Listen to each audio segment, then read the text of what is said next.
오늘 우리 함께 살펴볼 하나님의 말씀은 하나님의 충만으로 충만하게 하라라는 제목으로 함께 살펴보길 원하는데요. 에베소서 3장 14절부터 21절의 말씀입니다. 에베소서 3장 14절부터 21절 말씀 한 절씩 교독해서 읽겠습니다.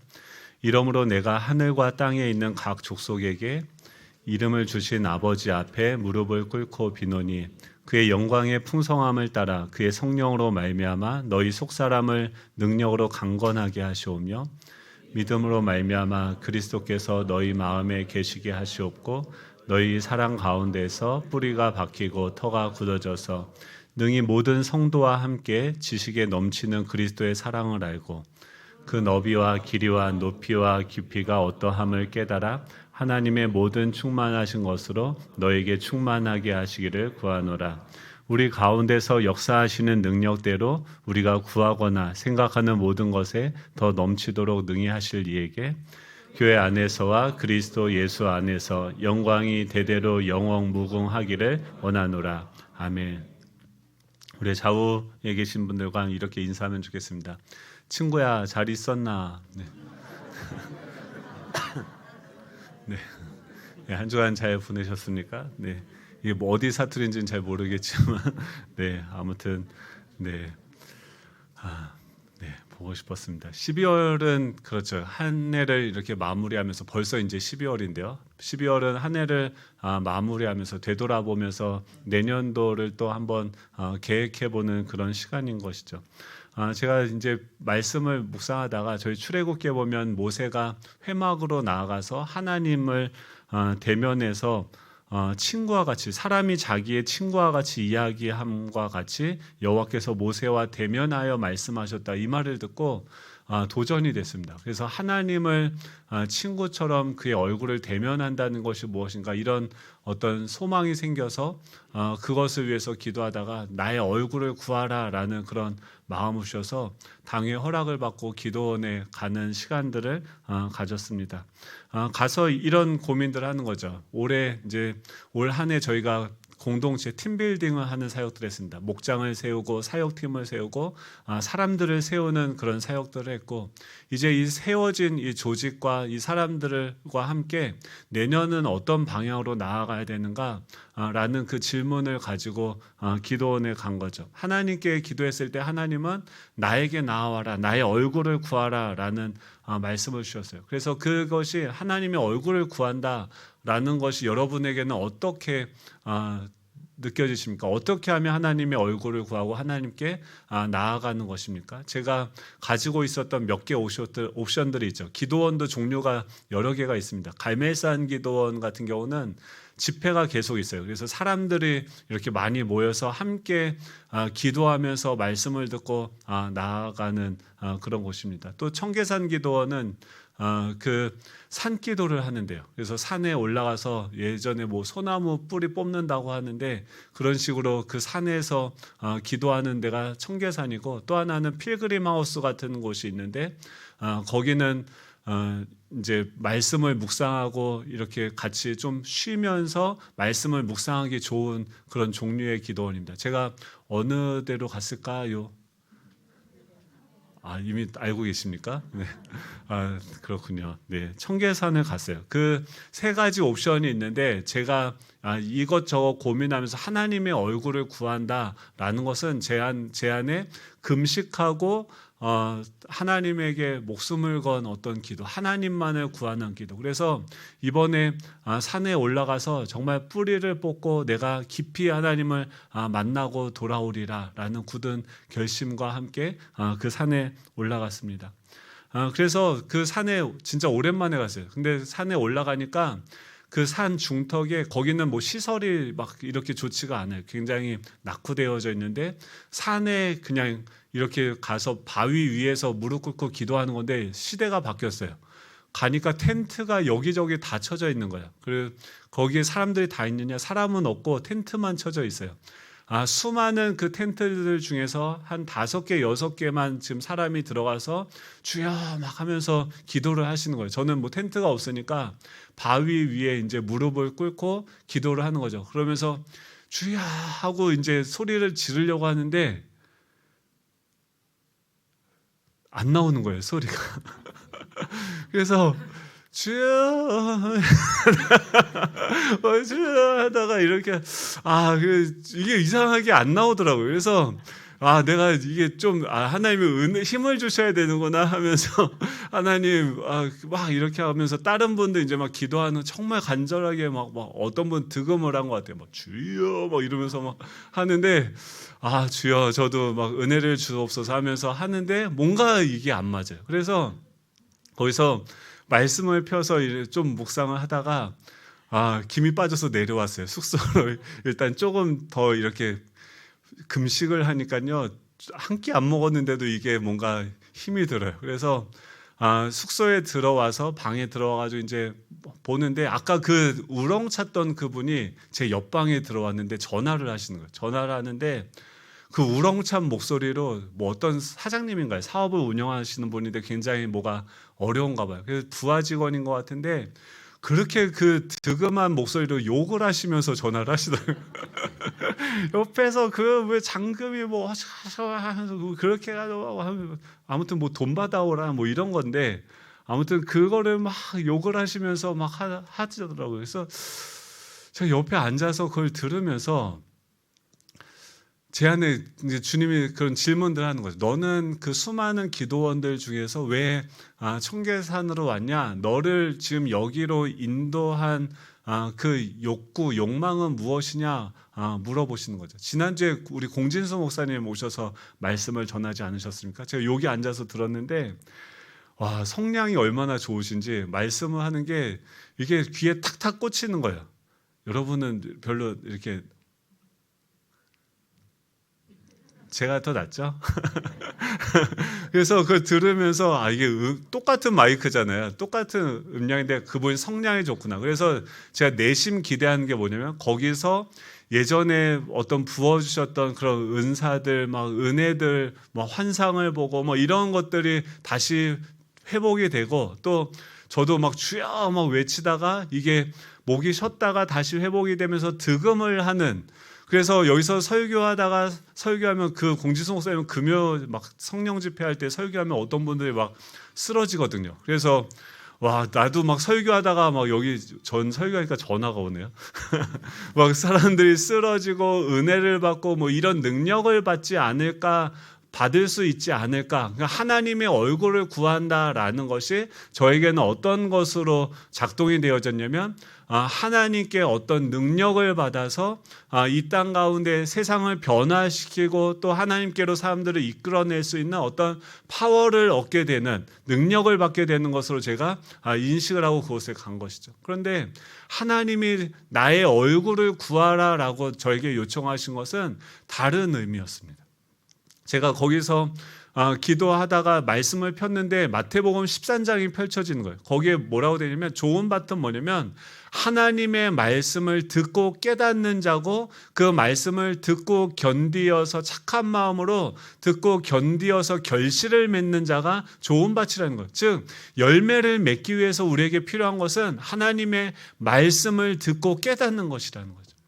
그냥 거기서 부르짖고 어린아이들이 왜 마트 가면은 어떻게 합니까? 어떤 아이들이 자빠지셔서 막 이렇게 온몸을 막 하면서 나 이거 안 사주면 집에 안 갈 거야 뭐 이러면서 막 하죠. 그러면은 부모가 제대로 된 부모는 그거를 사주죠. 안 사주죠. 왜냐하면 그런 방식으로 요청을 했을 때 그걸 사주면 어떻게 합니까? 얘는 이제부터 모든 어려움이나 어떤 문제들을 해결할 때 때를 쓰는 방식으로서 그 문제를 해결하려고 하는 그런 습성들을 갖추게 되어지겠죠. 그래서 그렇다고 한다면 그것이 아니라 그 장난감이 필요한지 안 필요한지 또 그것을 갖기 위해서는 누군가가 노동을 해야 되고 정당한 대가를 지불해야지 그것을 얻을 수 있다라는 것을 제대로 된 부모라고 한다면 아이가 성숙할 수 있도록 그런 것들을 가르치고 그 아이가 참고 견디어서 열매를 맺을 수 있는 법들을 가르치겠죠. 제가 그 말씀을 그냥 봐버린 거예요. 기도 주여 하다가 안 나와서 5분 만에 그 말씀을 깨달았어요. 이제 기도했는데 응답을 받았으니까 어떻게 됩니까? 산을 내려와야 돼요. 금식을 멈추고 근데 이게 어떻게 됐습니까? 여러분들이 저의 퇴로를 다 차단하셨잖아요. 막 다 뭐 금식한다고 하니까 뭐 같이 중보하신다고 하면서 다 왜 또 금식을 하십니까? 그래서 뭐 이제 3일 한다고 했으니까 내려가지도 못하고 거기에서 꼬박 3일 금식하느라 죽는 줄 알았습니다. 그러면서 3일 동안 이제 말씀을 깊이 묵상하고 하는데 하나님께서 우리에게 원하시는 것은 예전에는 그 환상이나 어떤 이런 이적을 통해서 보는 시대는요, 구약 시대고 말씀이 없던 시대입니다. 그때는 이 꿈을 봐도 이게 뭔지 해석도 못하고 그것에 대해서도 이 희미하게 또 이렇게 그걸 또 누군가 해석을 거쳐야지만 하나님의 뜻을 알 수 있는 그림자와 같은 그런 시대였었죠. 지금은 어떻습니까? 이제 이 말씀이 기록이 되어져서 한국어로 되어져서 누구든지 읽기만 하면 하나님이 어떤 분이시고 그 하나님이 어떤 성품을 가지고 계시고 그 하나님이 세상을 창조하시고 다스리시고 인도해 가시는 궁극적인 하나님의 그 창조의 그 귀결점, 목표점이 어디인지까지 명확하게 나와 있는 것이죠.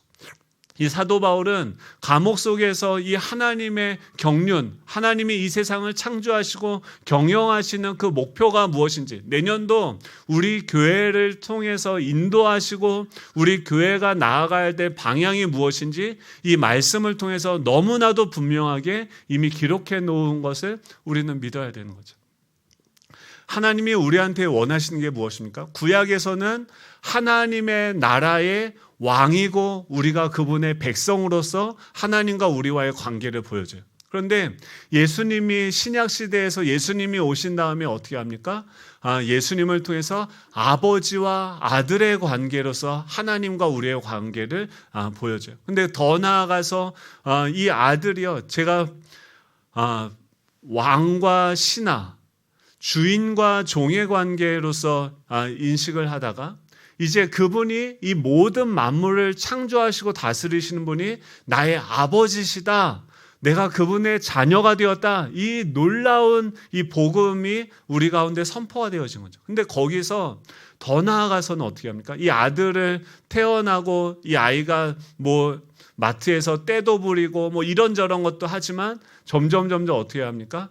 이제 성장을 해서 제가 요새 재원이가 저희 첫째인데 대화가 돼요. 얘가 한국말은 계속 할 줄 알았거든요. 근데 이제 대화가 돼요. 그 학교에서 어떤 문제가 생기고 또 자신의 진로에 대해서 진지하게 고민하면서 자신이 생각하는 자신의 장점과 단점을 보면서 그것을 저에게 이야기하고 또 내가 보는 그 아이의 장점과 단점이 무엇인지 이런 얘기를 하는데 재원이가 아버지! 막 방 안에서 주여! 막 하면서 내 기도를 들어 주시옵소서 막 하면서 저한테 얘기 안 하거든요. 저희가 그냥 방문 닫고 그냥 소곤소곤 그래서 침대에서 얘는 완전히 누워가지고 뭐 저는 그 옆에 앉아가지고 이런저런 얘기들을 주거니 받거니 하는데 너무 좋고 행복하더라고요. 하나님이 우리를 창조하신 것은 무엇이냐면 하나님의 아들들이 되는데 이 아들들이 점점 자라가서 친구와 같이 이제 그 하나님의 그 나라를 함께 하나님의 뜻이 뭔지 하나님의 성품이 어떤 것인지를 다 알고 그분의 계획에 참여하면서 내 시각과 내 관점들을 우리가 서로 소통하면서 그 하나님의 나라를 함께 이루어가는 상속자가 되기를 원하시는 것이 하나님의 계획이신 것이죠. 그래서 그 하나님은 우리 가운데 지금도 어떤 일을 하십니까? 지금 사도 바울이 감옥에 갇혀 있어요. 감옥에 갇혀 있는데 이런 과정들이 지금 무엇으로 이 사도 바울은 자신의 현실, 눈에 보이는 상황들을 무엇으로 해석합니까? 하나님의 그 영원하신 계획, 그 구속의 은혜의 경륜 안에서 하나님의 그 경영 안에서 자신을 보는 거죠. 자신이 사도 바울이 그 감옥에 갇힌 것이 이방인들을 위해서 하나님 나를 사도로 부르셨다. 이방인들을 위해서 내가 갇혀 있는 것이다 라고 사도 바울이 이야기하는데 이방인들은 무엇입니까? 하나님을 알지도 못했던 그 꼴통들이에요.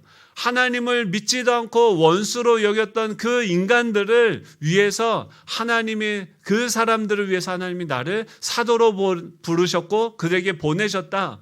근데 그들을 섬기고 사랑하고 복음을 전하다 보니까 내가 하나님의 아들이 돼서 하나님의 그 자리에서 예수님이 이 땅에 오셔서 하셨던 그 자리로 가서 그 사람들을 사랑하는 것을 섬기다 보니까 제자들이 말을 안 듣고 배신한 것처럼 또 이 사도 바울도 어떻게 합니까? 자신이 그 꼴통이었다가 하나님과 원수되었다가 예수님을 믿기 위해서 스데반이라는 사람이 돌을 맞고 죽게 되어진 것을 경험한 것처럼 그것을 통해서 빛이 임해서 이 사도 바울의 눈이 열리게 된 거 아닙니까? 이제 감옥에 갇혀보니까 그 스데반을 통해서 하나님이 나를 구원하셨던 그 마음이 어떤 것인지, 스데반이 돌을 맞으면서도 예수님이 십자가에 달려 죽으면서도 주님, 저들을 용서하십시오. 저들이 자신의 죄를 알지 못합니다. 지금 자신이 어떤 행동을 하는 것인지 저들은 알지 못합니다. 그 예수님이 십자가에서 하셨던 그 고백을 스데반이 이 땅에서 그 주님이 그것을 보게 하셔서 그 고백을 하게 하고, 사도 바울도 지금 그들을 위해 갇힌 자로서 자신에게 주어진 이 고난을 하나님의 그 친구가 되어서 하나님의 그 마음과 하나님이 어떤 마음으로 우리를 사랑하시고 또 우리를 섬겨주셨는지 그 사랑의 깊이와 넓이와 높이와 크기를 알게 되는 그 자리에 있다는 것으로 해석을 하는 거죠. 여러분, 그곳에서 사도 바울이 뭐합니까? 기도해요. 그 에베소 교인들을 위해서, 연약한 자들을 위해서, 그 꼴통들, 말 안 듣는 그 사람들, 절대 변하지 않을 것 같은 그 사람들을 위해서 예수님이 우리를 위해서 고난을 받으셨던 그 장소로 가서 거기서 기도하는 거죠. 보니까 제가 기독교는요, 이 고통에서부터 출발하지 않습니다. 기독교의 이 복음은요, 고통을 해결하는 게 목표가 아니에요. 불교나 모든 종교는요, 출발점이 어디냐면 인간이 경험하는 이 고통의 문제를 어떻게 해결할 것인가예요. 근데 기독교는 출발점이 무엇입니까? 우리의 죄로부터 출발해요. 하나님과 분리된 우리. 그런데 그 죄의 문제를 어떻게 해결받는가? 하나님과의 관계가 어떻게 회복이 되어지는가? 하나님과의 관계가 회복이 된 이후에도 우리 안에 어떤 일들이 합니까? 복음과 함께 고난이 우리에게 날마다 주어지는 거예요. 제가 생각해 보니까 이걸 깨달으니까 하나님이 나를 친구로 삼겠다라고 결심한 이상, 여러분, 탕자가 왜 집에 돌아왔는지 아세요? 철이 들어서 집에 돌아왔을까요? 아니에요. 갈 데가 없어요. 가진 게 다 탕진했는데 이제 아무도 자기를 받아주지도 않아요. 그리고 갈 데도 없어요. 그러니까 어떻게 합니까? 아버지 집에 돌아왔어요. 근데 돌아오는데 아버지가 그를 어떻게 맞이합니까? 신발을 벗고 달려와서 안고 아들의 옷을 입히고 아들의 그 반지 가락지를 끼우고 신발을 시켜주고 아들로 대우해요. 우리는 여기까지 알죠. 근데 한번 더 생각을 해봤어요. 기도원에 있으니까 말씀이 더, 묵상이 더 잘 되더라고요. 할 게 없어요. 밥도 안 먹죠. 소화시킬 일도 없죠. 그러니까 아들은 뭐 했을까요? 그때부터 이제 고생 시작이죠. 이 아들로 됐는데 여전히 습성은 무엇입니까? 밖에서 굴러먹던 버릇들이 그대로 있는 거예요. 마음이 내가 막 좋아서 아버지 집에 들어온 게 아니라 이제 완전히 다 망하고 갈 데가 없으니까 아버지네 집에 그냥 빌붙어서 먹고 살기라도 해야지 하고서 왔는데, 이제 아버지가 어떻게 합니까? 아침에 눈 뜨면 너 지금 자면 안 돼. 일어나. 야, 양치질 해야지. 밥 먹어야지. 옷 입어야지. 너 지금 나가서 이제 공부해야지. 계속 하루 종일 뭐예요? 쫓아다니면서 잔소리. 왜요? 이제 이 아들이 되어졌다는 것은, 이 욥이 왜 고난을 받습니까? 욥기서에 보면 욥이 하나님 당대의 의인이었다라고 얘기해요. 근데 하나님께서 그 욥에게, 의인인데 하나님의 자녀가 됐는데 고난을 허락하세요. 왜냐하면 이 욥은 그냥 의인으로서 머무는 것이 아니라 자라가서 마지막에 욥기의 결론이 무엇입니까? 내가 이 세상을 창조하는 그 기초를 놓을 때 너는 그것을 어떻게 놓았는지 아느냐? 내가 이 땅에 기둥을 세울 때 너는 그것을 어떻게 세웠는지 아느냐? 너는 이 바다와 육지의 경계를 세울 때 너가 그것을 어떻게 했는지 아느냐? 하면서 계속해서 질문하는 거예요. 욥한테. 욥이 뭐라고 그래요? 내가 정말 몰랐구나. 하나님이 우리한테 계속 왜 이런 고난과 누군가를 사랑하고 섬기는 거 이거 뭐예요? 고난이에요. 힘든 거예요. 어려워요. 우리 앞으로 살아가는 거 계속 힘들 거예요. 올 한해 힘들게 깔딱거리면서 왔는데 내년은요. 내년에도 힘들 거예요. 근데 이 고난이 성경은 유익하다라고 이야기합니다. 왜냐하면 그 고난을 통과해야 그 사람을 사랑해보는 자리로 나아가 봐야 그 꼴통을 품고 계속해서 기도해 봐야 하나님이 어떻게 세상을 경영하는지 어떻게 하나님이 사람들을 대하고 사랑하시는지를 우리가 알고 배울 수 있는 것이죠.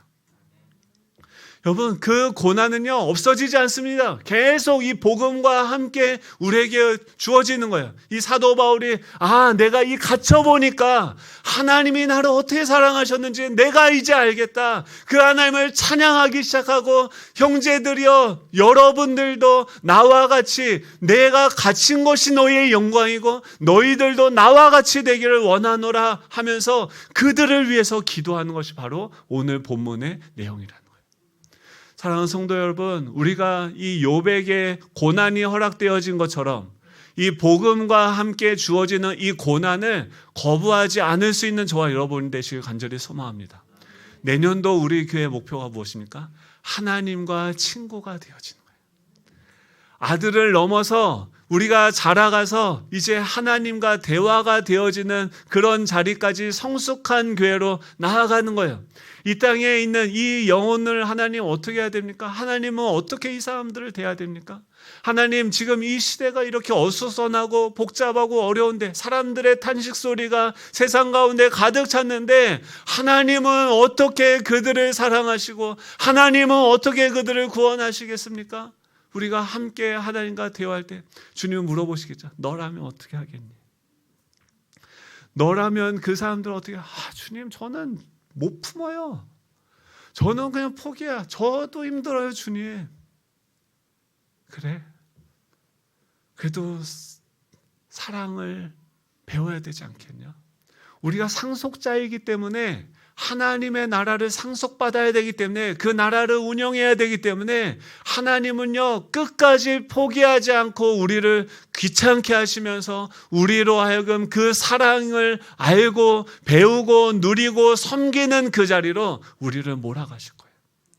우리가 믿음을 달라고 사랑을 달라고 하나님께 구할 때 그것이 믿음으로 나아가고 이 고난의 그 현장에서 하나님께 주시는 그 은혜들을 경험하게 될 줄로 믿습니다. 여러분 근데 그거 우리 믿지는 장사 아닙니다. 그 경영 수업을 잘 받아야지 그 나라를 우리 가정을 잘 운영할 수 있는 거예요. 이 사회를 잘 섬길 수 있는 거예요. 이 하나님의 나라가 이 땅 가운데 오도록 우리가 할 수 있는 줄로 믿습니다.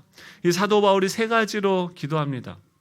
첫 번째는 뭐냐면 속사람을 강건하게 하여 주십시오라는 것이죠. 우리 16절 같이 한번 읽어보도록 하겠습니다. 16절입니다. 그의 영광의 풍성함을 따라 그의 성령으로 말미암아 너희 속사람을 능력으로 강건하게 하시오며.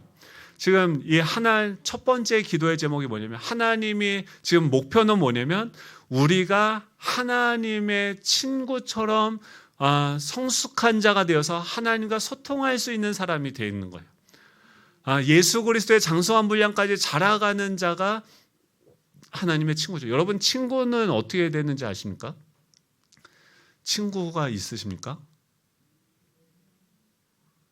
제가 저번에 부흥회 때 온 분들이 다 제 친구거든요. 그러니까 우리 변경호 형님도 그렇고 김익만 선교사, 또 조영민 목사 다 친구예요. 근데 우리가 어떻게 친구가 됐을까요?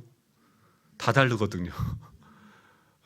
신대원을 이제 갔는데 아는 사람이 저는 하나도 없는 거예요. 한국에 뭐 신학교에 아는 사람이 하나도 없어요. 그래서 갔는데 기숙사를 이제 신청하는 데인데 거기서 뭐 합니까? 그 신청해야 되는데 같이 살 사람이 없는 거예요. 그래서 이러고 있는데 옆에서 익만이랑 경호 형이 저를 보고서 불쌍히 여겨서 쟤는 아무도 없나 보다 하고서 와서 방 같이 쓸래요? 그래가지고 네 그랬더니 친구가 됐어요.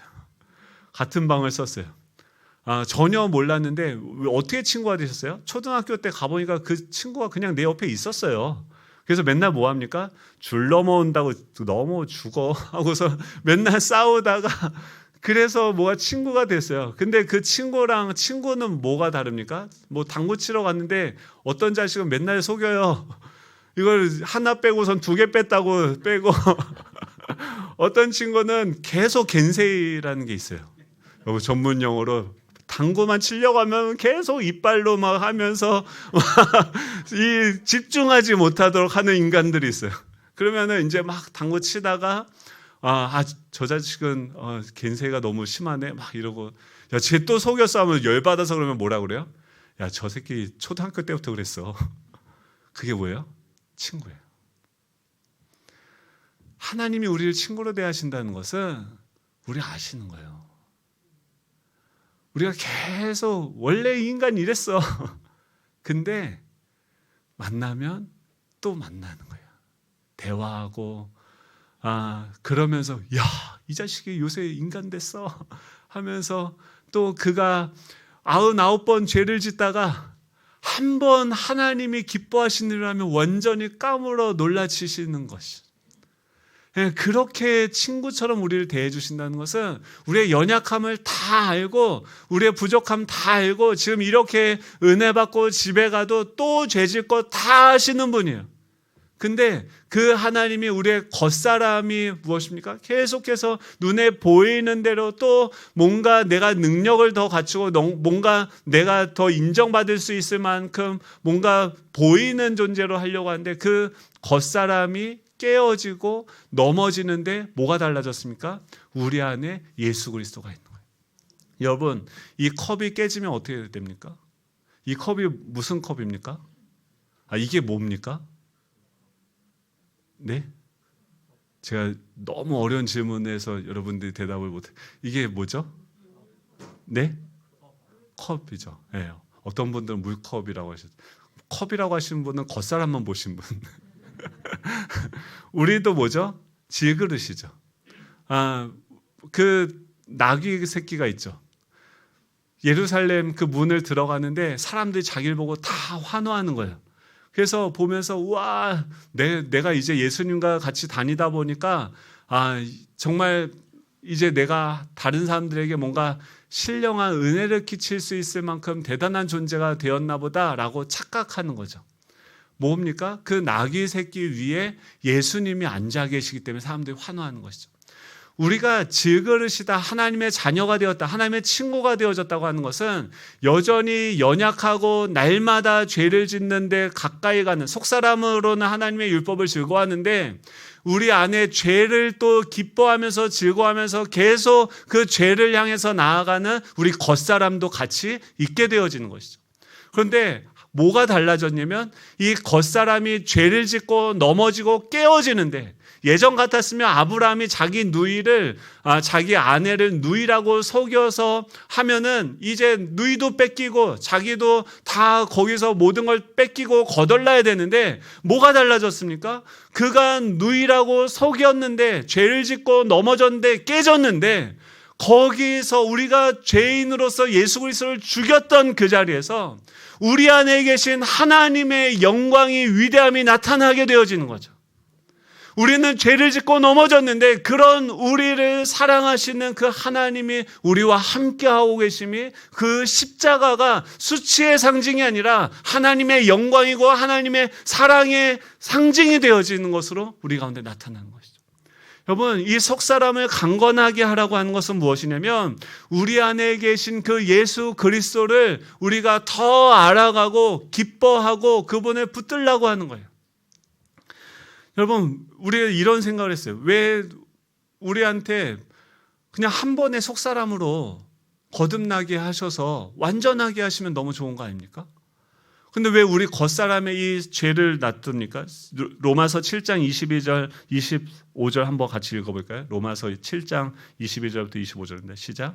내 속사람으로는 하나님의 법을 즐거워하되 내 지체 속에 한 다른 법이 내 마음의 법과 싸워 내 지체 속에 있는 죄의 법으로 나를 사로잡는 것을 보는도다. 오라, 나는 공고한 사람이로다. 이 사망의 몸에서 누가 나를 건져내랴. 우리 주 예수 그리스도로 말미암아 하나님께 감사하리로다. 그런즉 내 자신이 마음으로는 하나님의 법을, 육신으로는 죄의 법을 섬기노라. 아멘. 지금 이 육신에게 두 가지가 있다는 거죠. 겉사람, 속사람은 하나님의 법을 즐거워하는데 내 지체 속에, 내 몸 안에 다른 법이 있다는 거예요. 그 법은 뭐냐면 이 사망의 몸이고 죄를 더 즐거워하는 그것이 내 안에 있다고 하는 거예요. 가나안 땅을 선물로 준다고 하면 그냥 거기를 다 정리해서 그냥 가서 취하기만 할 수 있도록 가나안 땅을 줘야지, 줬는데 이것이 내 것으로 등기가 되어져 있다고 하는데 왜 하나님은 하필 거기 7 주민이, 거기에 거민들이 살고 있는 채로 우리에게 주냐는 거예요. 등기를 넘겨줬으면 거기에 거주민들도 다 쫓아내줘야 되는데 왜 그것이 여전히 존재하도록 하나님이 허락하셨냐는 것이죠. 근데 이것을 거꾸로 봐야 돼요. 뭐냐면 하나님께서 우리에게 우리의 안에 속사람이 있고 예수 그리스도가 우리 안에 계시다는 것을 우리는 어떻게 할 수 있습니까? 하나님의 능력의 지극히 크심이 어떠하신 것을 우리는 어떻게 할 수 있습니까? 우리 안에 있는 그 7 거민들을 나는 싸워서 이길 수가 없어요. 나는 여리고성 무너뜨릴 수가 없어요. 그런데 그 여리고성을 그 예수님과 함께 법궤를 들고 돌아가다 보니까 그것이 그냥 무너지는 거예요. 그것을 통해서 무엇을 깨닫습니까? 내 안에 계신 예수 그리스도, 내 안에 계신 그 보배이신 예수 그리스도가 어떤 분이신지, 어떤 능력이 있는지를 알게 되어지는 것이죠. 여러분, 죄를, 이 성화의 그 은혜들을 우리에게 여지를 남겨두신 그 이유는 무엇입니까? 우리 안에 계신 그 예수 그리스도의 영광과 그 능력의 지극히 풍성함이 어떤 것인지를 날마다 우리에게 가르쳐 주시기 원하시는 거예요. 그 죄 예전에는 질 수밖에 없었지만 이제는 그것을 다스리고 그것을 정복하고 그것을 이겨내는 법들을 우리가 다 배우고 알아가야 되는 거죠. 순진한 것은 경영을 할 수가 없습니다. 이 땅에 있는 모든 죄악들, 그 악의 술수들, 사람들의 그 취약한, 그 괴팍한 그런 술수들을 다 알고선 그것을 뛰어넘는 선으로서 경영할 수 있는 경영인으로서 우리를 만드시기 위해서 그 악을 허용하시는 하나님의 은혜가 있는 줄로 믿으시기 바랍니다.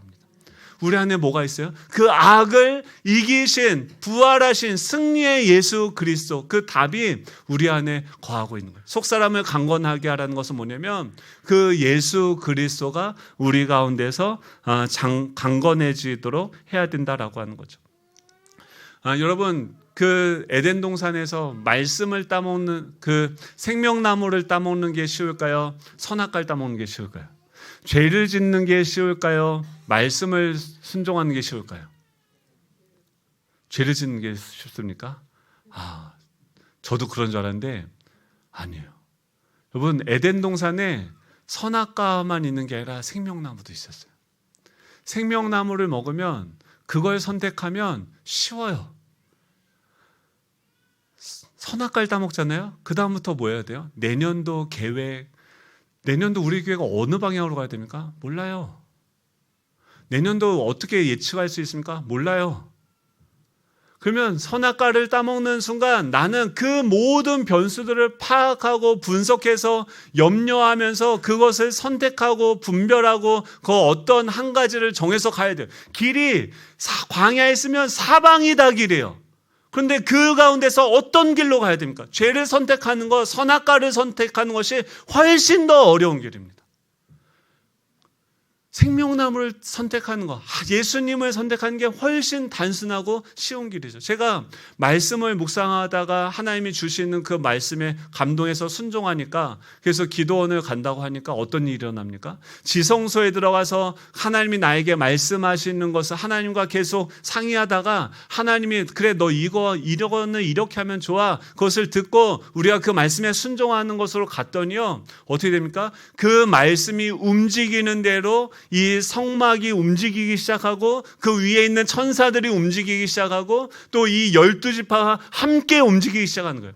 이 세상은 하나님은 어떤 방식으로 우리와 함께 하십니까? 말씀을 통해서 말씀을 따라가는 즉시 그 모든 것들이 합력해서 선을 이루어 가시는 거예요.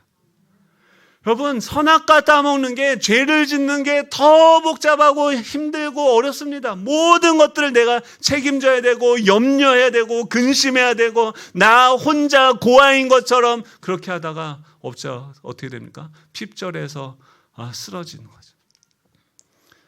거죠.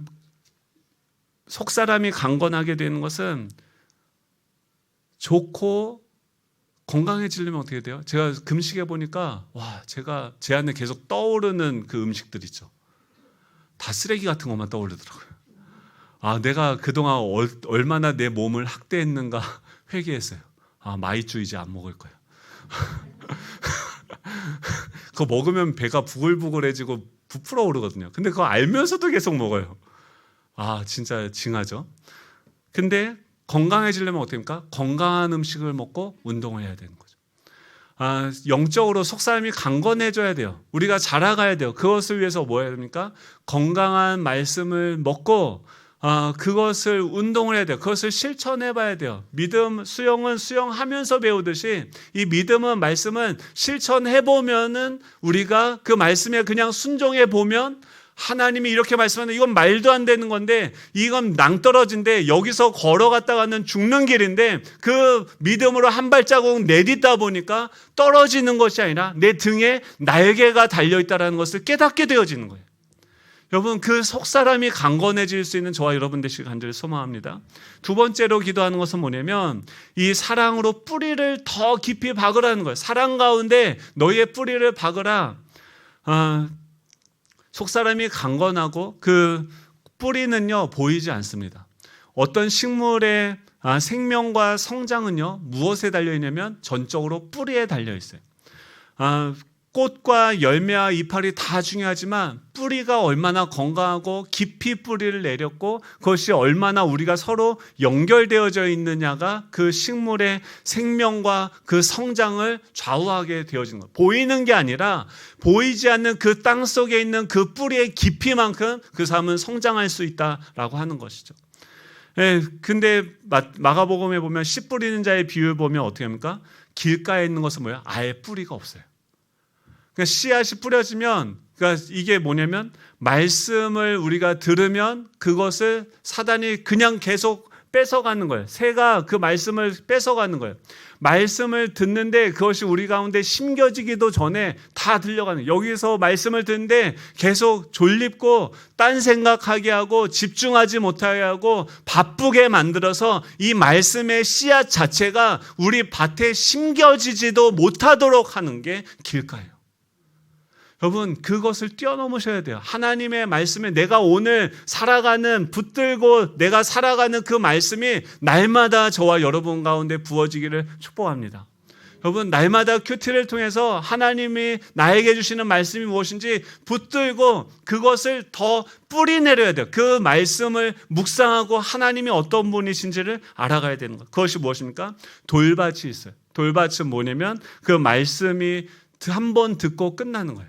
지속성이 없어요. 태양이 뜨면 더 깊이 뿌리를 내렸는데 돌이 있으면 어떻게 합니까? 그것에 막혀서 더 뿌리를 못 내리는 거죠. 그때 필요한 건 뭐냐면 계속해서 그것을 견디고 지속적으로 뿌리를 더 내리도록 인내해야 되는 것이죠.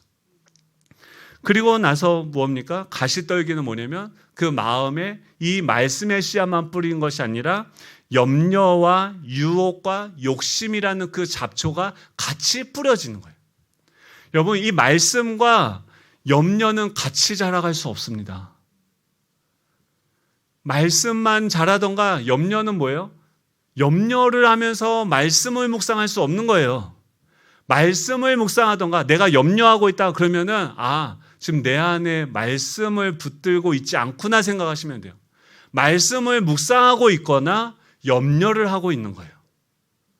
또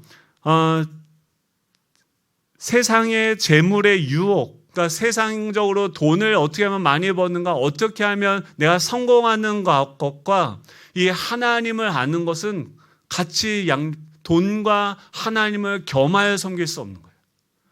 여러분, 하나님이 이 모든 재물의 물질의 주인이신 줄 믿으시기 바랍니다. 그 하나님만 붙들고 하나님만 알아가야지, 하나님을 묵상하고 동시에 어떻게 돈을 벌고 어떻게 잘 살아갈까, 이것이 되어지는 게, 우리에게 모든 것을 주시는 하나님께 구하고 찾고 두드리십시오. 어떻게 아들에게 필요한 것을 부모가 모를 수 있으며 구하는 것을 주지 않을 수 있습니까? 여러분, 재물과 하나님 둘 다 붙잡을 수가 없는 거예요. 그러니까 이 잡초들을, 이 재물의 욕심의 잡초를 뽑아야 되고, 염려의 잡초를 뽑아야 되고, 또 기타 욕심의 잡초를 뽑아내야지 어떻게 됩니까? 지금 내 안에 예수 그리스도의 충만하신 그 충만하심이 내 안에 충만해지는 것이죠. 여러분, 예수님이 오실 때 어떤 몸으로 오셨어요? 누구의 몸을 통해서 오셨어요? 처녀의 몸을 통해서 오셨어요. 이게 얼마나 말이 안 되는 건지 아십니까? 처녀가 애를 잘 기를까요? 결혼도 안 해봤는데, 사랑도 모르는데,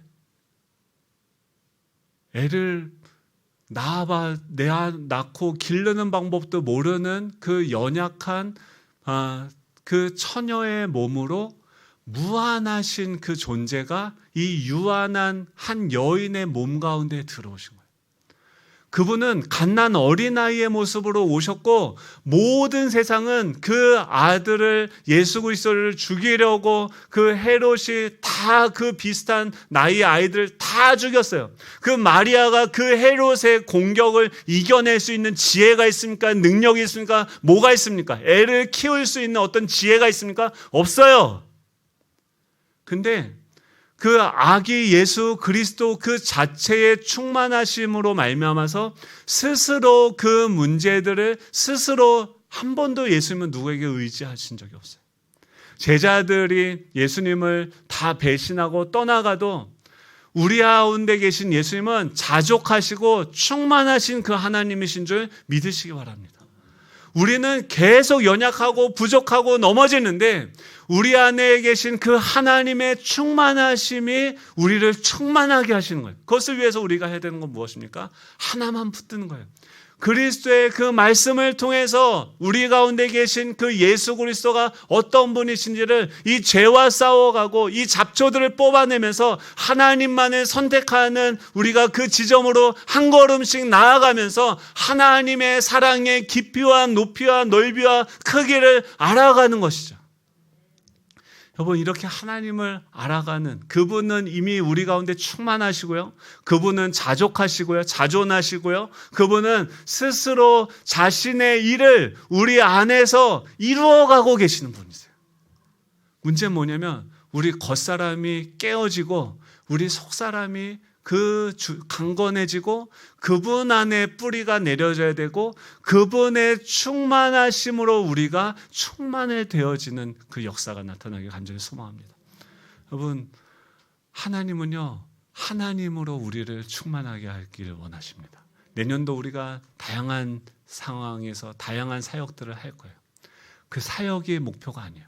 사역이 목적지가 아니에요. 그것을 통해서 무엇입니까? 하나님의 충만하심이 무엇인지를 알고 그분으로 충만해지는 그 하나님이 사람들을 대하시고 사랑하시는 그 방식들을 배워갈 수 있는 저와 여러분 되시길 간절히 소망합니다. 한번 따라해볼까요? 우리는 하나님의 친구입니다. 친구야, 잘 지냈나? 기도하는데 저 이제 금식 안 하려고요. 금식이 아니라 여러분, 그걸 분별하고 구하고 하나님만을 붙들 수 있는 저와 여러분 되시길 간절히 소망합니다. 더 강건해져서 더 깊이 뿌리를 내리고 주님의 그 충만하심으로 충만해질 수 있는 저와 여러분 되시기를 간절히 소망합니다. 기도하겠습니다. 하나님 감사합니다. 부족한 저희들입니다. 날마다 이 겉사람 눈에 보이는 것에만 시선을 빼앗기고 또 이 죄에 지고 넘어지고 깨어지는 자가 저희들입니다. 하나님 그런데도 불구하고 우리를 아시고 자녀 삼아주시고 친구로서 우리를 대해주시는 주님을 찬양하고 기뻐합니다. 주님 우리의 속사람이 강건하게 되게 하여 주시옵소서. 주님 안에 우리의 뿌리가 더 깊이 내려지게 하여 주시옵소서. 하나님의 그 자존하시고 충만하신 그 충만하심으로 우리가 충만해질 수 있도록 주여 인도하여 주시옵소서. 그래서 내년도 하나님께서 원하시는 그 목적지 하나님의 장성한 분량까지 우리가 친구로서 하나님과 상의하는 하나님과 동행하는 저희 예수종합교회 될 수 있도록 주님 은혜 더하여 주시옵소서. 감사드리며 예수님의 이름으로 기도드립니다. 아멘. 나라와 권세와 영광과 능력이 영원토록